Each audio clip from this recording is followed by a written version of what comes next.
Here's the new project for the channel. It's a 4.5-inch burrell, as I'm sure you've already seen the title. We bought it from Berrybrook as an unfinished project. As I'm sure you can see from the pictures, there's barely any work done.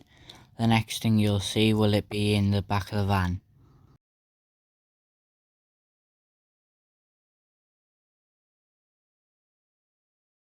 Here are the parts just after we picked them up from Berrybrook. We were quite late getting there, so I didn't get much filming done.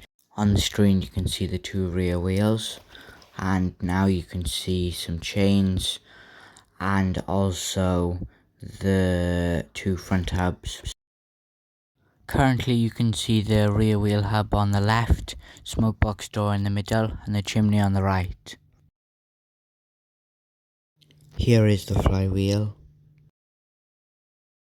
You can just see the smoke box there in the back, and there's the boiler. Here's a look inside of the firebox.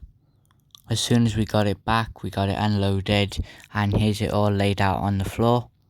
The first thing we're going to be machining is the front axle, so let's get straight to it.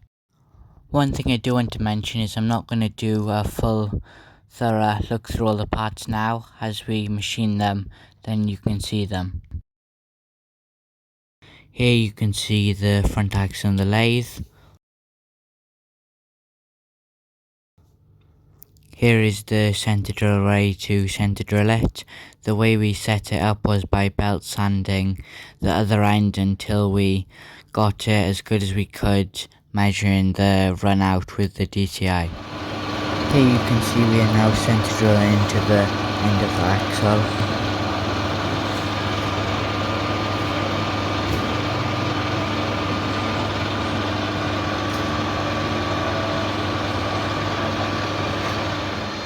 Now we've got a live centre steadying the axle to reduce vibration and wobble, which will then give you a better finish. The live centre is spinning with the axle, and now we're just taking off a very fine cut.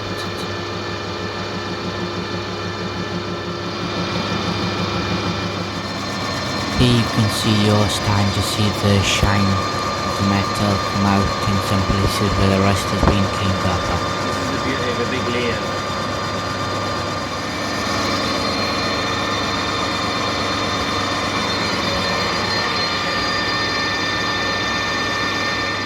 As you can see now, it's cleaned up quite a lot there, but there's still a little bit there.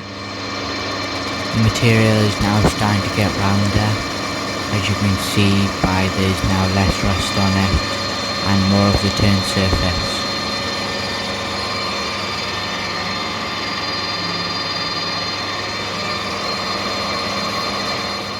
Now you can see we've got the machine surface in the chuck.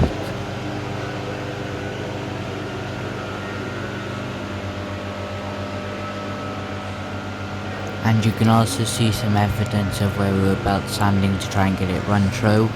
Next job will to be drill the centre drill, and you can put the live centre on this end. The live centre is now fitted and we are taking a cut. This is the same process as was done on the other side, just clean it up until it's the same diameter as the other side and there's no more rust on it. Here you can see the axle now in the miller on two V-blocks with the axles. It's important that both of the diameters are the same size or else it'll be to one side. We've got some metal sheet on the left hand side to lift it up to give us the angle that we want. Here's one of the first cuts. This surface will end up being the bottom of the axle. Here is now a slightly later cut. As you can see, it's just cleaning up one of the sides, which will then eventually give us the V-scope, and we then clean up on the same angle at the other side.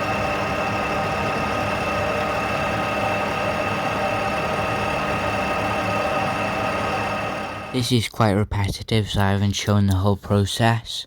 As you can see, we've done the bit of blue in the middle, and then what we've done is we've cut down until the blue is dead in the middle so that then we know that we've taken the same amount off both sides and that the top of our V will be in the middle. This will either end up being the front or the back face. There is one other thing I want to say about the axle, but there isn't enough time now, but I'll put the time that I'll say it up on the screen now. As you can see, here is it now on the bench, with two of the surfaces cleaned up. Here is then the opposite face, doing the first angle. Once we finished this face, then we moved on to the last face. Here is it now in the mirror, you can see that face now done. Now we're doing the final face, which will be the top one. This one has a much steeper angle. We've got it set up slightly different with a clamp underneath of the axle. And then the way you tell, or at least the way we did it, was you put a ruler and then you put the end mill down quite close to it one end, and you go down to the other end and then check what the gap is like. Here you can see one of the first gaps.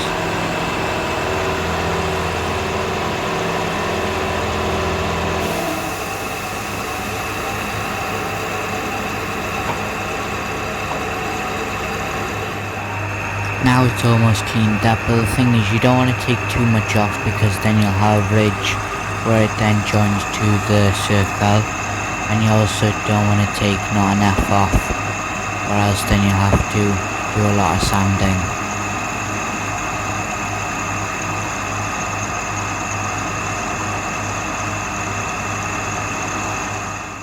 The next job was to drill the hole for the pin to go into, which will then hold it to the fork. What we did was wobble the two ends, which then gave us the middle, and then followed the drawing. Off memory, I think it was 4 inches up from the centre line, and then for the middle, just wobbled it off the square.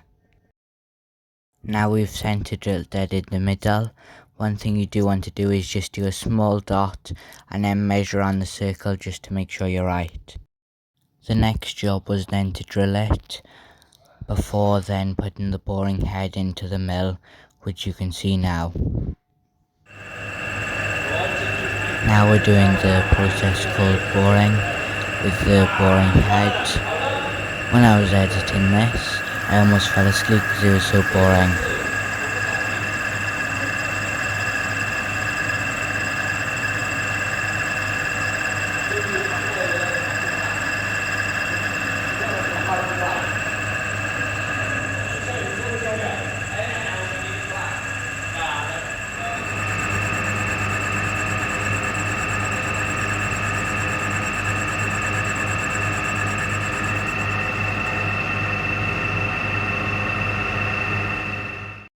While I was doing this, my dad made the pin. The pin will then attach the axle to the front fork, which will be the next thing we machine. This is the part I mentioned about earlier, that I wanted to talk about something about the axle. In this picture, if you look at the end, you can see that there's no bushes on them or anything. The drawings weren't very clear on it. There was meant to be bushes there, but we made a solution for that problem by lasing up some little bushes and pressing them on, which you can then see in this picture, the bushes pressed on with Loctite. This is now the front axle finished, and in this video we will also be doing the front fork. If you're enjoying this project so far, then make sure to leave a like and subscribe to this channel. Also, please let me know if you want longer videos or more shorter videos. Here you can see the first look of the front fork, clamped down on one single V-block on the two circled surfaces, and then DTI'd to make it as level as possible. Now you can see that we've started to cut. Here it is now, taking the cut off the face.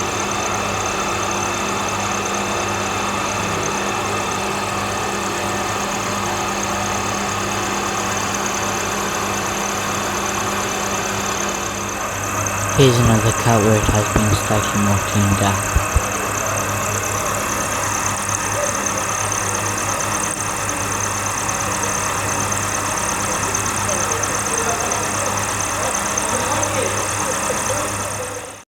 Here it is with the face now fully cleaned up. The next job will be to mill a bit out on the inside, as you can see here. Here you can see it is nicely cleaned up.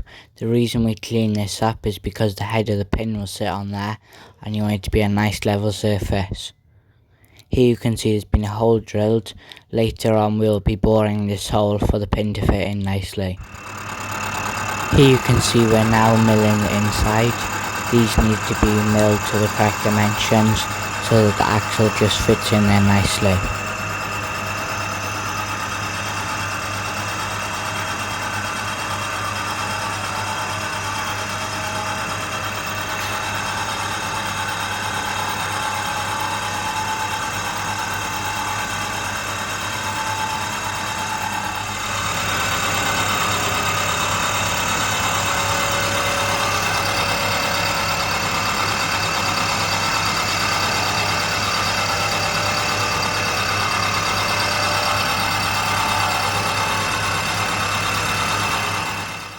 Now we've got it to size so the axle just fits in nicely, and then eventually there will be a hole drilled in 90 degrees to where it's currently sitting for a pin to hold the axle in.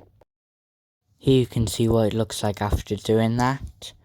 The next thing will be to clamp it down so that we can then mill off the outside. Here you can see the outside face of it being milled.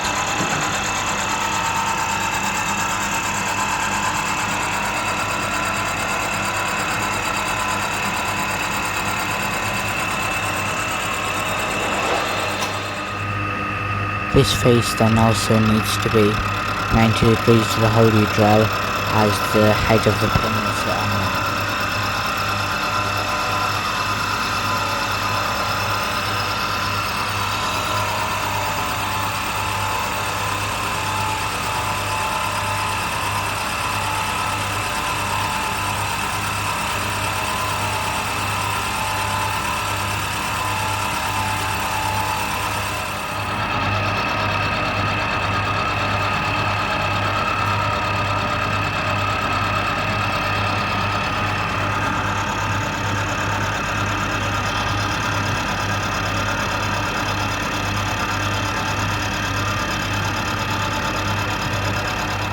Here you can see it is now set up on top of two parallels, ready to bore the hole out.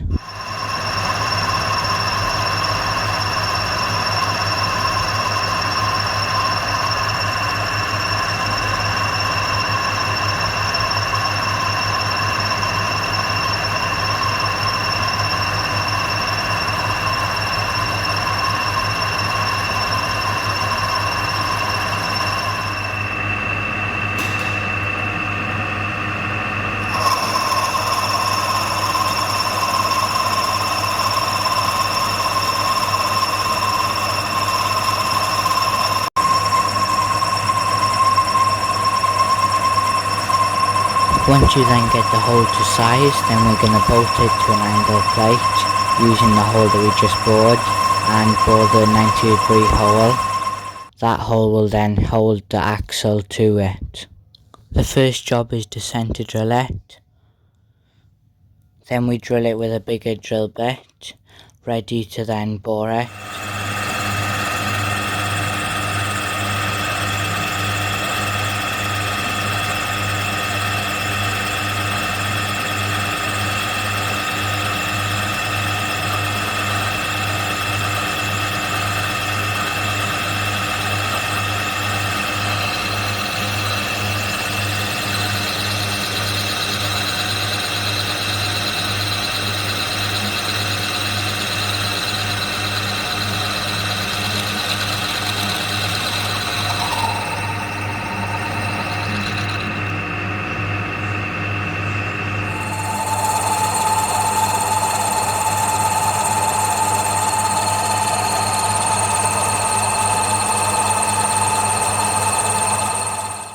Here you can see the hole bored to final size with the pin inserted.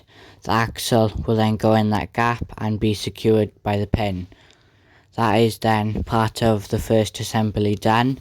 In the next video we'll be doing the perch bracket, which will connect to that with another pin and then attach to the smoke box. So make sure you subscribe to see that. This is then the end of episode 1, and I hope to have the next one uploaded within the next month.